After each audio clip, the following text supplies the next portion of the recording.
Alhamdulillah saya terus terang tidak menemukan kesulitan dalam artian saya cukup sudah familiar dengan menulis ya. Artinya saya menulis jurnal itu dari tahun 2006. Pertama kali menulis jurnal gitu, 2004 bahkan. Jadi proses menulis tuh saya sudah cukup terbiasa gitu, menuangkan pikiran lewat kata-kata. Tapi buku ini punya arti yang berbeda ya karena buku ini adalah tentang mereka-mereka yang membukakan jalan gitu ya. Jadi saya kembali mengingat-ingat kembali siapa saja individu-individu, dan itu untuk bisa mengingat saya harus merenungkan kembali. Oh iya, perjalanan ini dulu pernah apa ya, pernah ketemu siapa ya gitu. Tentu tidak ada satu karya yang sempurna gitu ya. Mungkin ada yang terlewat, ada yang apa, tapi saya berusaha semaksimal mungkin mengingat siapa-siapa saja gitu. Dan itulah yang kemudian membuat buku ini lahir. Proses penulisannya sih 2,5 bulan. Mungkin salah satunya adalah misalnya keterlibatan saya pada dunia film pertama kali gitu ya. Tentu ada sosok tersebut, ibu saya pastinya yang selalu menyemangati dari awal gitu. Itu sangat emosional ketika saya menulis itu. Director pertama kali banget saya kenal datang kaki saya ke sebuah set tuh ada sutradara, dan tentu ada salah satu orang, ibunya baru meninggal, Ibu Nuni, namanya Mbak Vivit Anggraini. Beliau adalah pimpinan redaksi dari majalah Aneka. Ibu Nuni adalah pendiri Aneka. Mungkin teman-teman familiar atau pernah mendengar majalah tersebut. Itulah cikal bakal semuanya. Saya mengawali semuanya tuh gara-gara itu. Jadi sosok seperti Mbak Vivit itu sangat amat punya makna yang besar bagi saya. Mungkin saya menyikapinya apapun ya, apapun hal yang dinamika dalam perjalanan tuh pasti selalu ada dinamikanya gitu. Mungkin saat ini saya lebih merespon itu dengan sesuatu yang jauh lebih terbuka. Artinya kalau dulu mungkin penyikapannya sangat personal gitu, sangat wah kayaknya gimana banget gitu. Sekarang tuh jadi bahan-bahan yang tidak lagi mengganggu pikiran, tapi lebih ke oke, mungkin ada benarnya juga. Karena kritik itu kan kita juga nggak bisa anti terhadap kritik ya. Ada beberapa kritik yang kita juga harus secara jujur menyikapinya bahwa nggak salah sih masukan itu ada benarnya. Tapi kadang-kadang sebagai individu mungkin sayanya jangan-jangan yang merasa nggak defensif misalnya gitu. Nah, perjalanan menyikapi hal itu yang mungkin berubah seiring berjalannya waktu, tidak hanya detik ini gitu. Mungkin itu sih. Maksudnya apa kesinambungannya gitu, keterkaitannya ya. Ya tentu menulis, seni peran, seni pertunjukan lah ya, panggung, teater dan lain-lain itu adalah medium-medium ekspresi. Menulis juga adalah bentuk ekspresi gitu. Jadi saya bersyukur bahwa saya bisa memulai karya ini. Setidaknya saya tahu bahwa ketika karya ini lahir, karena karya yang baik itu kan sebenarnya karya yang terjadi ya, terlepas tentu akan banyak kelebihan dan kekurangan yang ada di dalamnya gitu, tapi karya itu terjadi. Mudah-mudahan ini mendorong saya juga, atau bahkan mungkin teman-teman lainnya gitu, sesama pemain, sesama aktor gitu, untuk kemudian gue kayaknya bukan orang yang seneng ngobrol atau bisa ngomong beres melalui video misalnya atau apa. Kayak gue mau menulis, ternyata gue nyaman, akhirnya bisa menulis gitu. Jadi mungkin saya berharap ini tidak menjadi buku pertama, tapi ada buku-buku berikutnya yang akan saya bisa lahirkan dalam konteks-konteks yang lain tentunya. Sangat. Pernah ditulis di jurnal ini juga? Iya, karena nulis jurnal kan udah lama ya, tapi kan jurnal ya, catatan-catatan personal yang end up-nya hanya di rak-rak buku dan laci-laci yang kemudian saya juga udah nggak buka lama gitu. Tapi ketika membuka itu dalam proses perenungan kemarin, terutama tahun lalu sih, saya tuh bongkar semua file-file lagi gitu, karena semuanya dalam bentuk tulisan tangan. Saya tuh baca beberapa jurnal kayak, oh tanggal sekian itu ternyata di jurnal saya itu tertulis misalnya 15 April 2005. Itu adalah tanggal pertama kali saya ada di sebuah gedung namanya dulu namanya Fashion Cafe gitu ya. Oh saya ikut malam anugerah pemilihan majalah remaja tersebut pertama kali itu tanggal itu gitu. Kemudian ada tanggal pertama kali misalnya saya ngebaca lagi, oh tanggal sekian itu tanggal pertama kali saya masuk ke set film. Oh iya, ada catatannya ya. Nah itu membuat saya kayaknya saya harus menulis deh sesuatu tentang, bukan tanggal-tanggalnya, bukan momentumnya, tapi proses di balik itu. Ya, ya saya, karena ini karya pertama saya nggak berani memprediksi penjualannya bagaimana gitu ya. Tapi saya nggak tahu, jujur saya nggak punya tolak ukur buku sekarang tuh yang dibilang bestseller tuh minimal berapa gitu. Nah 3.000 itu adalah kalau nggak salah itu adalah cetakan pertama. Jadi saya dicetak tuh oleh Gramedia tuh kalau nggak salah 3.000. Jadi mungkin ya kita lihat nanti gimana kalau misalnya itu cepat lakunya gitu, ya alhamdulillah ada cetakan kedua, mungkin gitu kali ya tolak ukurnya. Jadi mudah-mudahan itu dulu 3.000 piece ini bisa cepat laku bisa cepat diborong oleh pembaca dan Apakah mudah-mudahan mendorong pembaca atau pembuat buku lainnya juga. Apa ini juga dirilis secara digital? Karena kan sekarang juga ada kayak Kindle, ada Iya betul, segala macam. kayaknya belum ada pembicaraan untuk digitalnya lebih lanjut, jadi masih fisik. Aduh, mungkin itu di monolog kali ya, nanti bisa ditampilkan gitu. Tapi ya program ini tuh sebenarnya semuanya tuh kalau kita lihat punya elemen. Tadi ada pertanyaan juga kan soal kenapa memilih art job gitu. Menurut saya semua tuh ada keterkaitannya. Saya suka menulis maka melahirkan buku. Saya berada di dunia film maka melahirkan punk. Saya berada di dunia seni peran untuk waktu yang mungkin paling lama gitu. Dalam perjalanan saya itu kan banyaknya di seni peran. Ada sebuah pementasan monolog. Kemudian art job adalah bentuk ruang ekspresi di mana saya selalu hadir sebagai tamu biasanya di beberapa pagelaran seni gitu kan, saking sukanya.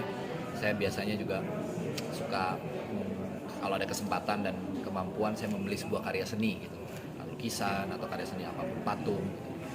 Dan itu membuat saya kayaknya ini ada medium ekspresi yang saya belum pernah lakukan dan mungkin saya paparkan dulu kali ya ke art job, karena kan itu harus dipresentasikan dulu ya konsepnya, belum tentu juga di pick up gitu. Ketika saya mempresentasikan kepada Mas Heri, Mas saya suka idenya nih, ayo pameran di art job. Oke, udah. Jadi sebenarnya program ini tuh memang sudah direncanakan. Jadi kita tuh membentuk tim, kita menggodok ide apa-apa saja, maka lahirlah satu persatu. Merencanakan semua program ini? Sejak saya purna tugas dari FF itu tahun 2023 terakhir ya, Desember 2023, masuk Oktober 2024. Makanya kan memang saya tidak melanjutkan periodenya karena saya mau fokus di hal yang lain.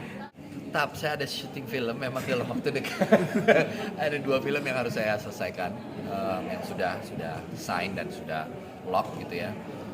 Walaupun saya belum bisa spill filmnya apa. Satu adalah sebuah film yang menurut saya sangat penting dalam perjalanan kita sebagai sebuah bangsa. Tapi saya belum bisa spill apa. 20 tahun adalah kenapa saya menuliskan refleksi gitu. Saya tuh ternyata baru mendalami lagi ruang sinema, ruang keaktoran itu kan ruang yang juga mungkin erat kaitannya dengan sesuatu yang cahaya, spotlight. Semakin kesini saya belajar bahwa oh ternyata ini mungkin makna kesederhanaan yang sangat ingin saya, atau bahkan mungkin saya punya sebenarnya bibit itu dari lama gitu ya. Tapi itu saya sekarang jadi momentum di mana saya merindukan itu ya. Saya merasa bahwa keaktoran saya, nama yang dimiliki, kayaknya saya kalau nggak mawas diri bisa kepleset untuk kayak taking it for granted gitu. Bahwa saya harus tarik diri saya kembali lagi, berpijak lagi dalam pengertian ada hal-hal yang sangat kontemplatif. Salah satunya adalah makna keaktoran Reza Rahadian itu apa sebenarnya. Buat saya maknanya itu ada sekarang ini saya melihat itu sebagai bentuk medium di mana saya mewartakan atau menceritakan kehidupan orang di luar sana. Film, kalau kata Slamet Raharjo, saya mengutip ya, bukan kata-kata saya. Film adalah refleksi dari kehidupan, bukan kehidupan itu sendiri. Jadi mungkin saya orang yang juga dipilih untuk bisa merefleksikan hidup tokoh, hidup masyarakat, hidup orang-orang di sekitar saya, mungkin saya juga dekat, dan menyuarakan itu lewat bentuk film. Jadi unsur kesederhanaan yang mungkin sekarang saya ingin memaknai itu lebih dalam, bahwa ya tentu saya nggak bisa bilang saya nggak mensyukuri semua hiruk pikuk lampu, cahaya dan segala macam, tapi now itu kelihatan dari beberapa gaya hidup saya yang berubah. Saya jadi jauh lebih simplify. Saya ikut dalam prinsip-prinsip misalnya minimalism. Oh iya ya, ada hal-hal yang saya kurasi ulang di rumah. Saya nggak butuh ini, nggak butuh itu. Apa sih yang esensial? Itu yang mungkin menurut saya momentum yang sangat kontemplatif di perjalanan 20 tahun. Artinya kepuasan batin Mas mungkin boleh sedikit lagi diceritakan setelah merefleksi itu. Yang sekarang ya, yang buat saya apa sih asupan batin yang paling membahagiakan adalah ketika saya bisa berkarya dalam ruang-ruang yang menurut saya memang saya sangat suka dan ingin menyuarakan tentang itu. mungkin itu akan jadi prioritas. Bukan berarti saya menampik komposisi-komposisi cerita atau film yang komersil gitu, itu tetap ada dalam agenda, tapi ada beberapa ruang-ruang sinema khususnya karakter yang menurut saya penting sekali untuk disuarakan, dan mungkin saya mau support dan agak mendorong untuk itu juga bisa terus lahir dan bertumbuh.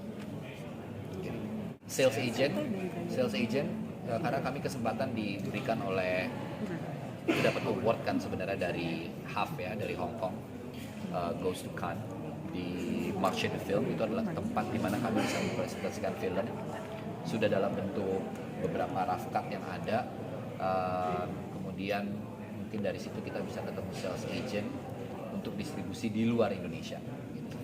Nah itu dia, ada beberapa agenda yang saya belum bisa sampaikan karena itu harus ditanya ke Mas Ajis sebenarnya.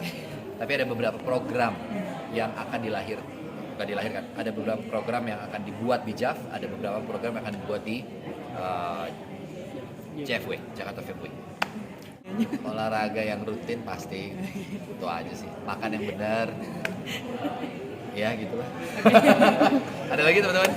Saya mau tanya dong, ngomongin soal film, tadi kan Mas Reza ini kan sebagai seorang aktor ya. Nah di film di bulan ini kan film Lebaran itu didominasi film-film Indonesia. Ya. Nah itu menurut Mas Reza sendiri, apakah ini indikasinya positif untuk perfilman di Indonesia? Sangat positif.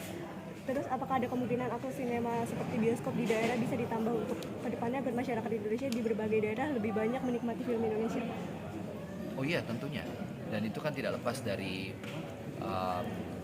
XX1 yang tentu sudah berusaha dengan baik gitu ya saat ini memperluas jaringan bioskop, dan mungkin kita punya bioskop-bioskop jejaring bioskop lainnya yang mulai bertumbuh. Terus ada kendalanya nggak untuk mewujudkan itu?